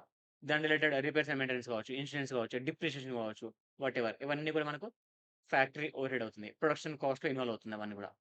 అవన్నీ ప్రొడక్ట్‌కి యాడ్ చేసేయాలి ఆ కాస్ట్ అంతా గూడా. Lease rent of production assets కావచ్చు, అమోర్టైజ్ cost of jigs, fixtures, tooling ఇవన్నీ గూడా ఇండైరెక్ట్ కాస్ట్ అవుతుంది. ఫ్యాక్టరీ ఓవర్‌హెడ్ అవుతుంది. అని few examples of factory overheads. So, ఇవన్నీ ఇచ్చాడు. వాడు లెట్స్ సే క్వెషన్‌లో repairs and maintenance of plant and machinery ఇచ్చాడు. మనం ఏం చేయాలి? ఫ్యాక్టరీ ఓవర్‌హెడ్‌లు యాడ్ చేసుకోవాలి. డిప్రిషియేషన్ ఆఫ్ ఫ్యాక్టరీ బిల్డింగ్ ఇచ్చాడు. Factory overhead. ఇవన్నీ ఎగ్జాంపుల్స్. మీకు క్వెషన్స్‌లో ఇవే వస్తాయి. ఆర్ మీరు సెగ్రిగేట్ మీరు ఫస్ట్ ఐడెంటిఫై చేయాలి. ఇవి దేనికి కిందకొస్తాయని చెప్పి. అంతే. ఇవి తెలిసిందంటే కాస్ట్ షీట్ ఈజీ ఇంకా. స్మూత్. డౌట్ ఏం లేదు. Lease rent of first production assets కావచ్చు ఇవన్నీ కూడా.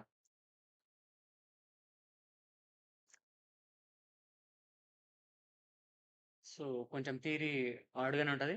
బట్ క్వెషన్ స్టార్ట్ చేసిన తర్వాత ఈజీ అయిపోతది మీకు. సరే. మరి థియరీ ఎక్కువైపోయిందా? సరే క్వెషన్ చూద్దాం.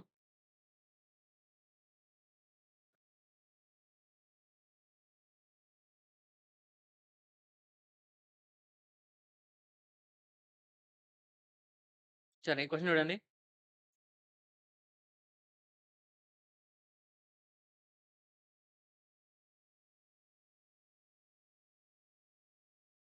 The following data relates to the manufacture of A standard product during the month of April.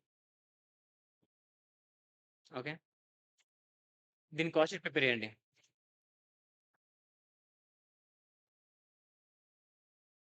Material ఇచ్చాడు, వేజెస్ ఇచ్చాడు, మెషిన్ అవర్స్ ఇచ్చాడు, administration overhead, selling overhead, units produced and units sold ఇచ్చాడు, selling price ఇచ్చాడు. ఇంకోటి మీకు clear చెప్పాలంటే ఏంటంటే first ఇక్కడ units produced and units sold ఇచ్చాడు. నెక్స్ట్ మినిట్ మీకు ఏం థాట్ రావాలి? హ్మ్. యెస్. క్లోజింగ్ స్టాక్ ఉందని మీనింగ్ అక్కడ. సో, 4000 యూనిట్స్ ప్రొడ్యూస్ చేశాను. But I'm able to so sale only 3600. Remaining 400 ఏంటి? Closing stock of finished goods. Production అయిపోయింది. ఫినిష్ అయిపోయింది. బట్ సేల్ చేయలేదు. Closing stock of finished goods. నేను నెక్స్ట్ మంత్ సేల్ చేసుకుంటాను. ఓకేనా? సో, అది మనకు కాస్ట్ షీట్‌లో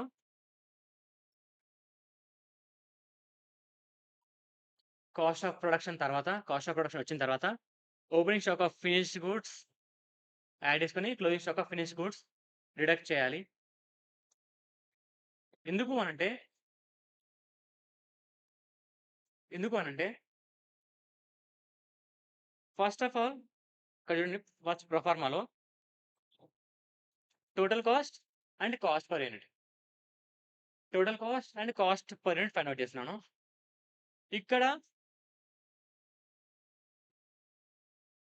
కాస్ట్ ఆఫ్ గూడ్స్ సోల్డ్.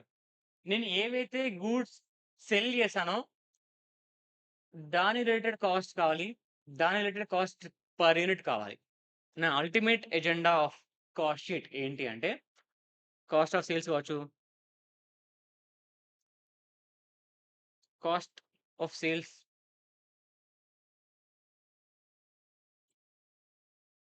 సరే పిలవండి. విష్ణు. చార్జర్ ఉందా?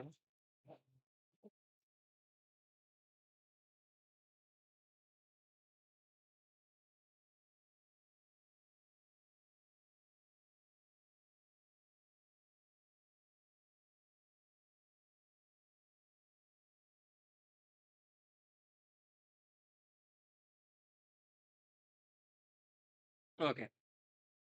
ఓకే.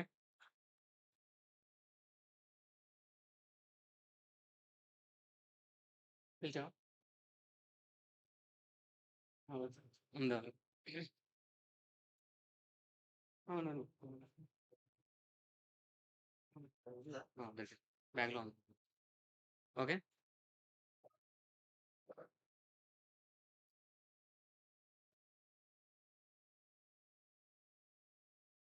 క్వాంటిటీ గురించి మనం ఇంతవరకు డిస్కస్ చేయలేదు కాబట్టి, చిన్న ఎగ్జాంపుల్ చెప్తాను. First of all raw materials point of వ్యూలో మాట్లాడదాం. Raw materials. సో, ఓపెనింగ్ ఒక 1000 ఉంది quantity. Purchases 10,000. Closing stock of raw materials 2,000.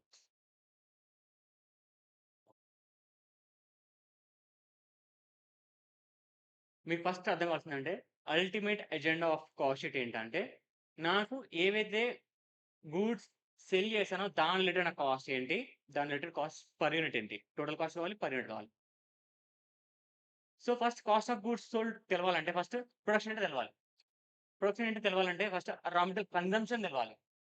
ఆ యూనిట్స్ నేను ప్రొడ్యూస్ చేయడానికి నేను ఎంతైతే రా మెటీరియల్ వాడానో అది నాకు తెలవాలి. నాకు పర్చేజ్ ఆఫ్ రా మెటీరియల్స్ తోటి నాకు సంబంధం లేదు. నేనైతే ఎంతైతే కన్జ్యూమ్ చేశానో అది నాకు ఇంపార్టెంట్. అంతేనా? లెట్స్ సే నేను 1,00,000 రా మెటీరియల్స్ కొన్నాను. అవి నేనేం వాడలేదు. నేను కాస్ట్ షీట్ వేసుకుంటానా? ఏవైతే 10,000 క్వాంటిటీ ఒకవేళ 10,000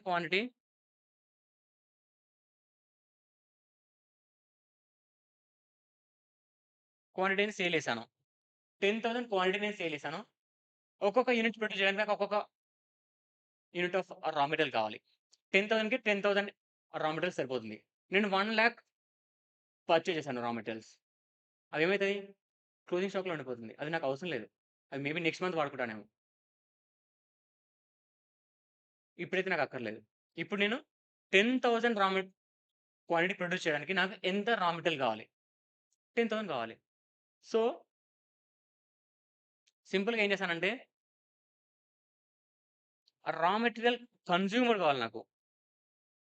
in order to produce 10,000 quantity of finished goods. 10,000 finished goods produce చేయడానికి నేను ఎంత రా మెటీరియల్ కన్జ్యూమ్ చేశానో నాకు అది ఇంపార్టెంట్. ఎంత పర్చేజ్ చేశానది it's of no relevance. Maybe excess కొని ఉండొచ్చు. షార్ట్ కొని ఉండొచ్చు. షార్ట్ ఎప్పుడు కొంటాను? ఆల్రెడీ నా దగ్గర ఓపెనింగ్‌లో రా మెటీరియల్ ఎక్కువుంది. ఇప్పుడు నేను కొనాల్సిన అవసరం లేదు గదా! అందుకని so, opening plus purchases minus closing stock చేస్తే రా మెటీరియల్ ఎంత కన్జ్యూమ్ చేసామో తెలుస్తుంది. 11,000 మైనస్ 2,000 ఎంత? 9,000 raw material consumed.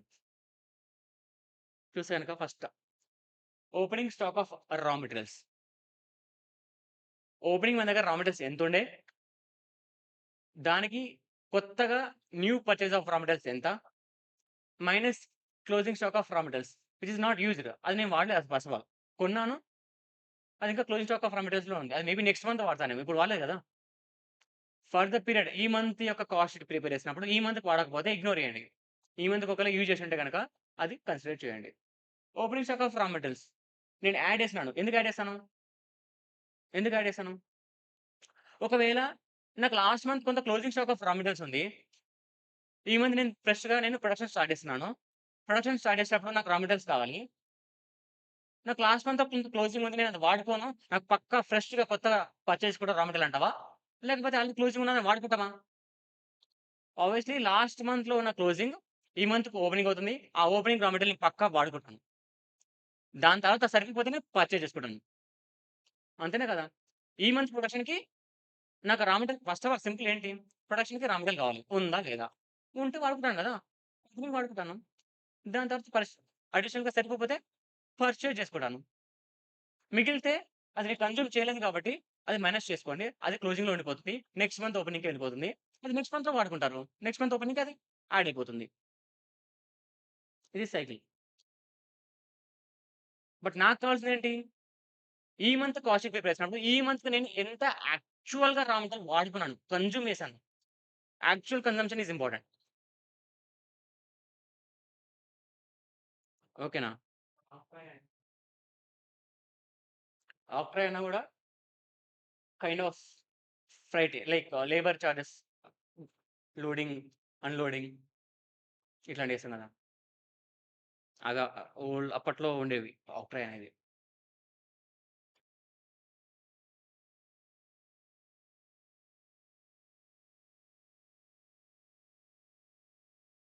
Okay.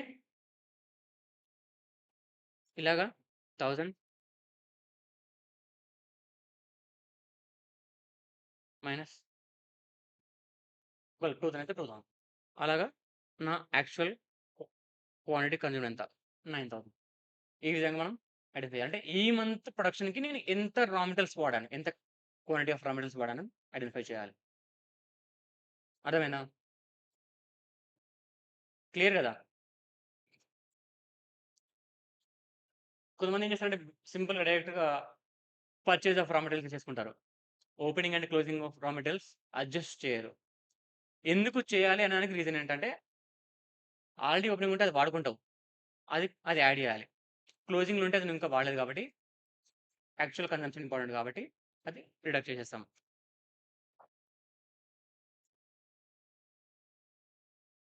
So, ఆ విధంగా రా మెటీరియల్స్ అయిపోయింది. దాని తర్వాత లేబర్ కాస్ట్ యాడ్ చేసుకున్నాము. ఎక్స్‌పెన్స్ యాడ్ చేసుకున్నాము. ప్రైమ్ కాస్ట్ వచ్చింది. ఫ్యాక్టరీ ఓవర్‌హెడ్ యాడ్ చేసుకున్నాము.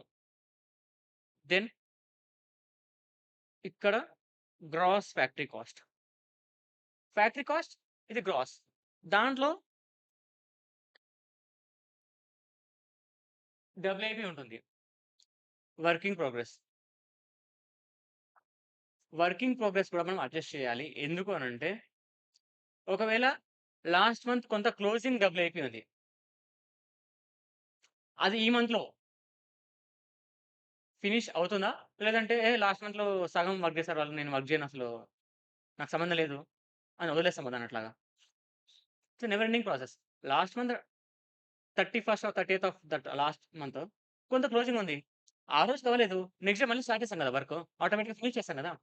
సో, ఆ రకంగా డబ్ల్యూఐపీ కూడా ఏమన్నా ఓపెనింగ్ ఉంటే అది ఫినిష్ అయిందని మనం అస్యూమ్ చేసుకోవాలి. క్లోజింగ్ డబ్ల్యూఐపీ ఉంటే అది ఇంకా ఫినిష్ అవ్వలేదు కాబట్టి, ఫినిష్ అవ్వకుండానే మనం సేల్ చేయం కాబట్టి, ఈ మంత్‌కి అది ఇర్రెలవెంట్. అందుకని అది మైనస్ చేయాలి డబ్ల్యూఐపీ. అర్థమవుతుందా? లాస్ట్ మంత్ డబ్ల్యూఐపీ ఉంటే ఇప్పుడు ఓపెనింగ్ అవుతుంది. అది ఫినిష్ అయిపోయిందని మనం అస్యూమ్ చేసుకుంటున్నాను. వేరేజ్ ఈ మంత్ క్లోజింగ్ ఉంది. అది ఇంకా ఫినిష్ అవ్వలేదు. ఫినిష్ అవ్వకుండా నేను అది కన్సిడర్ చేయకూడదు. అందుకని మైనస్ చేస్తున్నాను. ఎందుకంటే నేను అల్టిమేట్‌గా చూసేదేంటి? ఈ మంత్‌లో నా క్వాంటిటీ యాక్చువల్‌గా ప్రొడక్షన్ ఎంత? యాక్చువల్‌గా ఎంత సేల్ చేశాను. కాస్ట్ షీట్ అదే కదా మనం చేసేది కాస్ట్ షీట్. అందుకని మళ్ళీ మళ్ళీ అంటున్నాను. కాస్ట్ షీట్ ఎజెండా ఏంటంటే కాస్ట్ ఆఫ్ సేల్స్. ఈ మంత్‌లో ఎంత క్వాంటిటీ సేల్ చేశాను? దాని రిలేటెడ్ కాస్ట్ ఎంత? దాని రిలేటెడ్ కాస్ట్ పర్ యూనిట్ ఎంత? ఈ మంత్ ఎంత సేల్ చేశానంటే ఫస్ట్ ఆఫ్ ఆల్ దాన్ని ప్రొడక్షన్ చేసి ఉండాలి. క్లోజింగ్ డబ్బులు ఫినిష్ అయిపోయినట్టా? అది ప్రొడక్షన్ అయినట్టా? కాదు కదా! అందుకని మైనస్ చేయండి. ఇగ్నోర్ చేయండి. ఎలిమినేట్ చేయండి. ఎందుకు ఎలిమినేట్ చేయాలంటే ఆల్రెడీ ఓపెనింగ్ రా మెటీరియల్స్ కన్సిడర్ చేసాము. దాంట్లో కొంత డబ్ల్యూఐపీ స్టేజ్‌లో ఉంది. అది ఇంకా ఫినిష్ అవ్వలేదు. అందుకని మైనస్ చేయాలి. అది ఇంకా ఫినిష్ అవ్వలేదు కాబట్టి. మనకు అల్టిమేట్‌గా ఏం కావాలంటే actual quantity finished cost of ప్రొడక్షన్‌లో ఎంత ఫినిష్ అయిందో కావాలి. సో, ఈ క్లోజింగ్ స్టాక్ ఆఫ్ డబ్ల్యూఐపీ ఇంకా ఫినిష్ అవ్వలేదు కాబట్టి ఎలిమినేట్ చేస్తున్నాను. ఓకే. అలాగా మనకు నెట్ ఫ్యాక్టరీ కాస్ట్ వచ్చింది. After adjusting WIP. దానికి కొన్ని క్వాలిటీ కంట్రోల్ కాస్ట్ అని, R and D cost, research and development cost అని, అడ్మినిస్ట్రేషన్ ఓవర్‌హెడ్, ప్రొడక్షన్ రిలేటెడ్‌గా కొంత కాస్ట్ ఉంటాయేమో. అవన్నీ యాడ్ చేసుకున్నాడు. క్రెడిట్ ఫర్ రికవరీస్ అన్నాడు. Credit for recoveries. ఒకవేళ కొన్ని డిఫెక్టివ్ ప్రొడక్ట్స్ వచ్చాయి. దానికి యాక్చువల్ మార్కెట్ లేదు. బట్ ఒకవేళ దాని మార్కెట్ వాల్యూ రూ. 100 అనుకుందాము లెట్స్ సే. అది నేను స్క్రాప్‌లో అమ్మితే నాకు కొంత అమౌంట్ వచ్చింది. ఓ రూ. 5 రూ. 2 వచ్చింది పర్ యూనిట్‌కి. దెన్ అది నాకు రికవరీ కాబట్టి అది నాకు ఇన్‌కమ్ కాబట్టి కాస్ట్ నుంచి మేనేజ్ చేసుకుంటున్నాను. Credit for recoveries. Scrap sale చేస్తే గనక. అలా కాస్ట్ ఆఫ్ ప్రొడక్షన్ వచ్చింది. ఇప్పుడు మళ్ళీ ఫినిష్డ్ గూడ్స్ వచ్చింది. సో, మనకి యాక్చువల్‌గా స్టాక్ కావచ్చు, ఇన్వెంటరీ కావచ్చు 3 టైప్స్ ఉంటాయి. ఒకటి రా మెటీరియల్, డబ్ల్యూఐపీ, ఫినిష్డ్ గూడ్స్. రా మెటీరియల్‌ది పైన ఆల్రెడీ అడ్జస్ట్ చేసేసాం. డబ్ల్యూఐపీ కూడా అడ్జస్ట్ చేసేసుకున్నాం ఫ్యాక్టరీ కాస్ట్‌లో. ఇప్పుడు క్వాంటిటీ సోల్డ్ ఎట్లా వస్తుందంటే, ఇక్కడ 10,000 ప్రొడక్షన్ చేశాము. కానీ నేను 8,000 నేను సేల్ చేయగలిగినా. అప్పుడు మన కాస్ట్ కూడా 8,000కే ఉండాలి. 8,000 క్వాంటిటీకే ఉండాలి. అందుకని నేను ఫినిష్డ్ గూడ్స్ కూడా అడ్జస్ట్ చేసుకుంటాను. Opening stock of finished goods add చేసుకొని, closing stock of finished goods minus చేసుకుంటాను. సో దట్ నాకు 8,000కి అయిన కాస్ట్ తెలుస్తుంది. ఇక్కడ దాకా నాకు 10,000 గూడ్స్ ఫినిష్ చేశాను కాబట్టి దాని రిలేటెడ్ కాస్ట్ వచ్చింది. ఆఫ్టర్ అడ్జస్టింగ్ ఫినిష్డ్ గూడ్స్ 8,000 మాత్రమే సేల్ చేశాను కాబట్టి దాని రిలేటెడ్ కాస్ట్ మాత్రమే వస్తుంది. దాని related selling and distribution expense add చేసుకున్న తర్వాత నాకు కాస్ట్ ఆఫ్ సేల్స్ ఫర్ 8,000. ఆ మంత్‌లో నేను 8,000 సేల్ చేశాను కాబట్టి 8,000 రిలేటెడ్ కాస్ట్ నాకు కావాలి. ఒకవేళ ఈ క్వెషన్ చూసుకుంటే గనక నేను యూనిట్ సోల్డ్ ఎంత? 3,600. 3,600 యొక్క కాస్ట్ ఏంటి? కాస్ట్ పర్ యూనిట్ ఏంటి? నేను ఐడెంటిఫై చేయాలి. ఇప్పుడు చేయండి.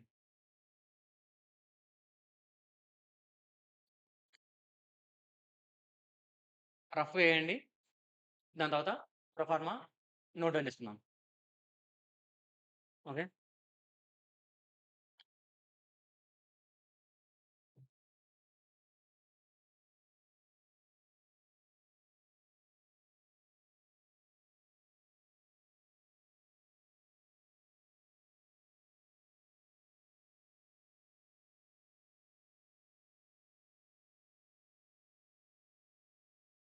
ఎలా రాస్తారంటే కాస్ట్ షీట్ ఆఫ్ పేరు ఇవ్వలే కాబట్టి company name. Cost sheet for the month of April అని రాసేసి particulars, total cost, cost per unit. Right from material, labour add చేయండి. హ్మ్. ఆ! ఎన్ని అవర్స్ ఆవిడిచ్చాడు కదా! 10,000 అవర్స్ అని చెప్పి. 10,000 hours and each and every అవర్‌కి 8 రూపీస్ కాస్ట్ అవుతుంది. 80,000 మన కాస్ట్.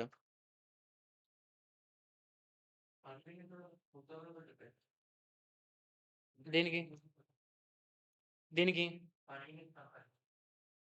పర్ యూనిట్ కంపేర్ చేయాలి. కానీ వాడు రేట్ పర్ యూనిట్ ఇవ్వలేదు. పర్ హవర్ ఇచ్చాడు. ఆ! మీద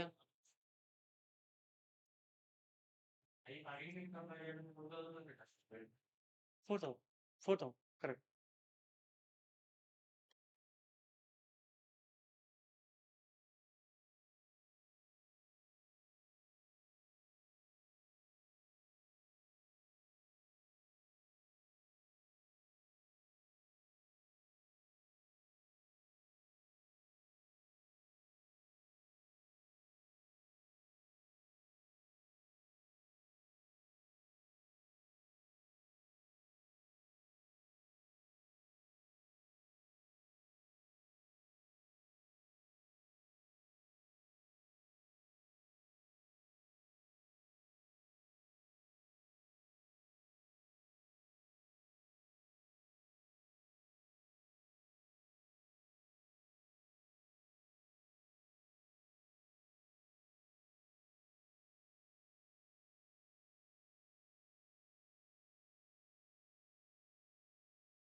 ఎంత పర్ యూనిట్?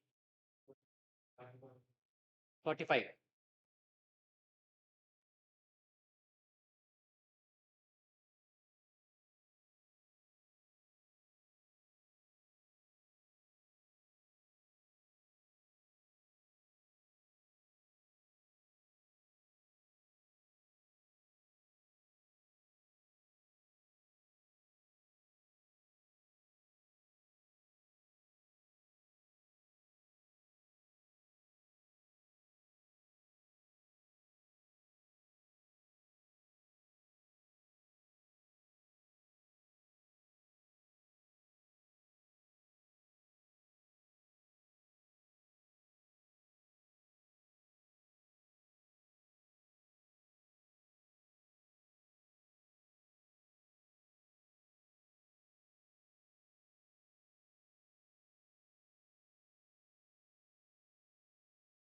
ఎంత ప్రైమ్ కాస్ట్?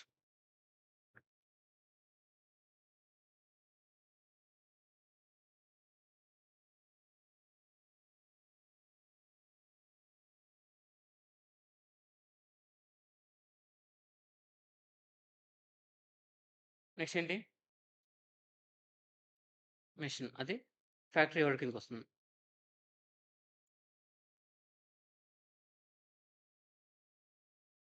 ఎంత? చేయలేదా? 80,000 ఎలా వచ్చింది? 10,000 అవర్సా? Okay. 10,000 hours into 8 per hour.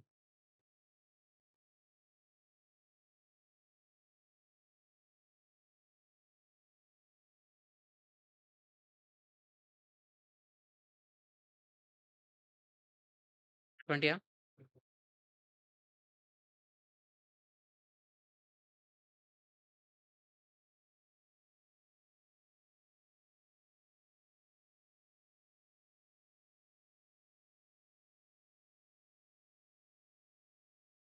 Three lakh 50యా?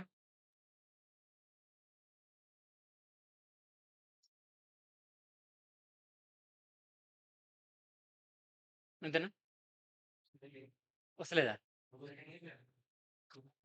Question కావాలా?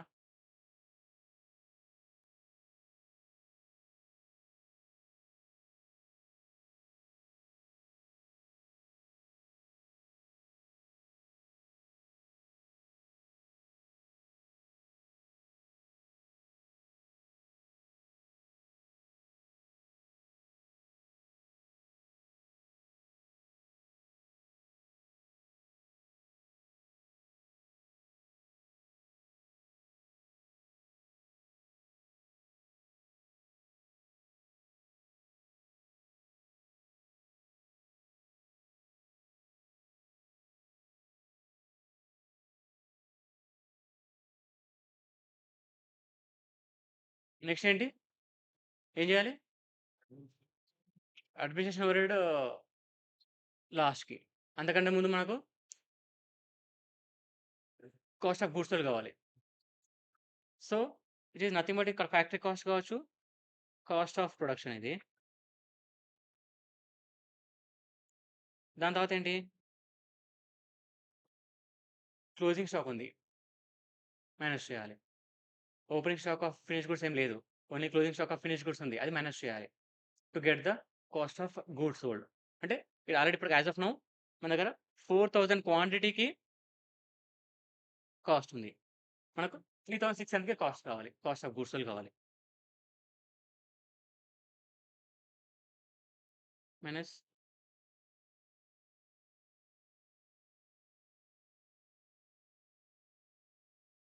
Closing stock of finished goods. ఎంత?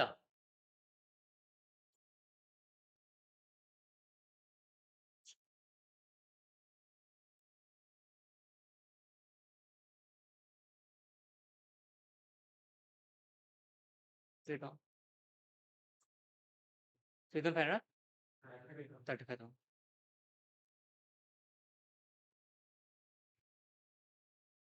ఎలా వచ్చింది? కరెక్ట్. అంతే. ఆర్ ఎల్స్ 3,500 కాస్ట్ 3,50,000 కాస్ట్ అయింది.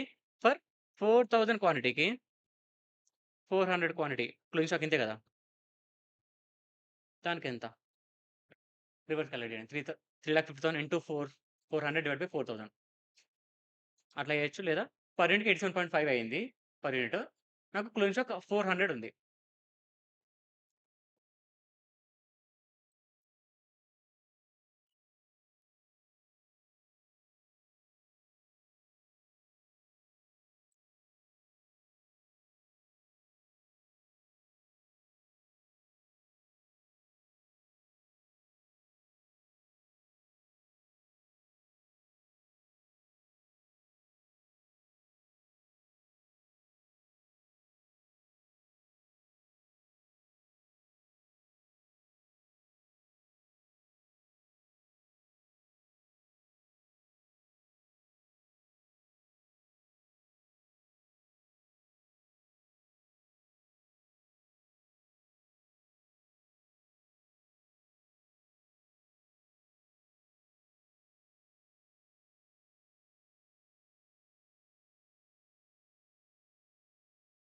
ఓకే.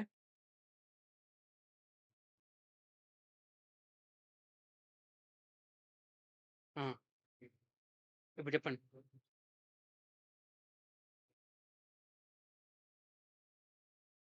సీఓజీఎస్ అంటే cost of goods sold. Notes ఇట్లా రాయకండి. ఊరికే రాస్తున్నాను నేను మాత్రం. మీరు మాత్రం నీట్‌గా రాయండి. కాస్ట్ ఆఫ్ గూడ్స్ సోల్డ్ ఫుల్‌గా. ఎంత 3,50,000 ఇక్కడ 7.5 కదా! దెన్ యాడ్ అడ్మినిస్ట్రేషన్ ఓవర్‌హెడ్ ఎంత 35 35 కదా! దెన్ ఎంత? అట్లాగే సెల్లింగ్ ఓవర్‌హెడ్ కూడా యాడ్ చేద్దాం. ఎంత సెల్లింగ్ ఓవర్‌హెడ్? ఎట్లా?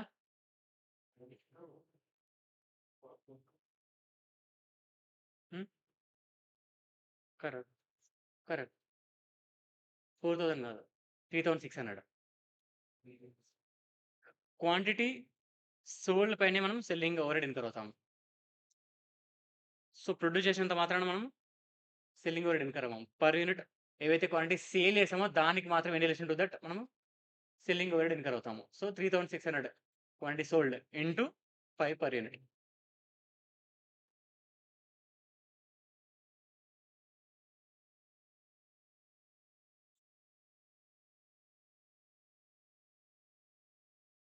ఎంత? 18,000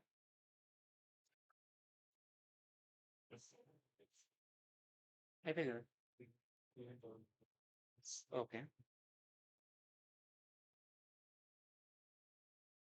ఓకే. దెన్ టోటల్ 350, 368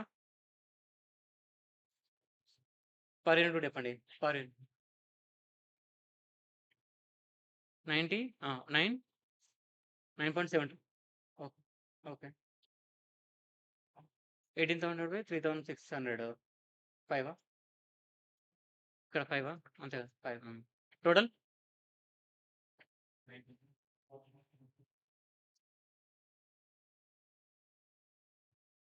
112 102 ఆ!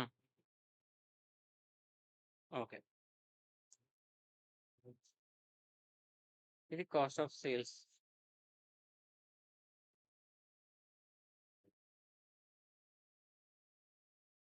ఓకేనా? ఇక్కడి వరకు ఓకేనా? ఇంకేమైనా ఓకేనా? దెన్ వాడు సేల్స్ కూడా ఇచ్చాడు. ఎంత? సేల్స్ ఎంత?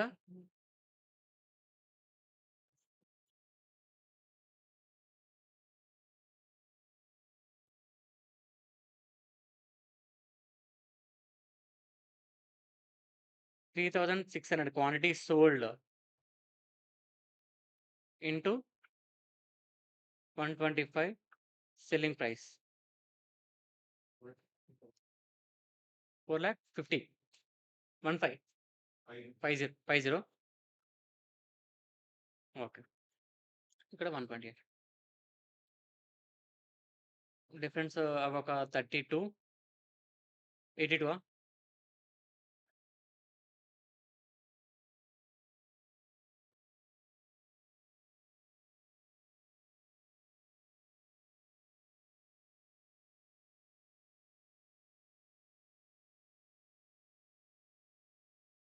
అంతేనా?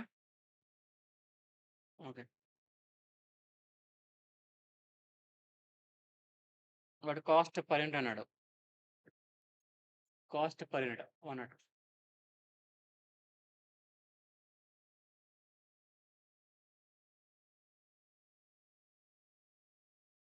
82 కదా! కాస్ట్ పర్ యూనిట్ వచ్చేసింది. ఓకేనా? వాడు అడిగింది cost per unit 102.22 cost per unit. ఏవైతే క్వాంటిటీ సేల్ చేసామో దాని రిలేటెడ్‌గా పర్ యూనిట్ 102 ఇన్కర్ అయ్యాము. అట్లాగే ప్రాఫిట్ వచ్చేసరికి 82,000 ఫర్ దట్ మంత్. ఏప్రిల్ మంత్‌కి 82,000 ప్రాఫిట్. ఓకే.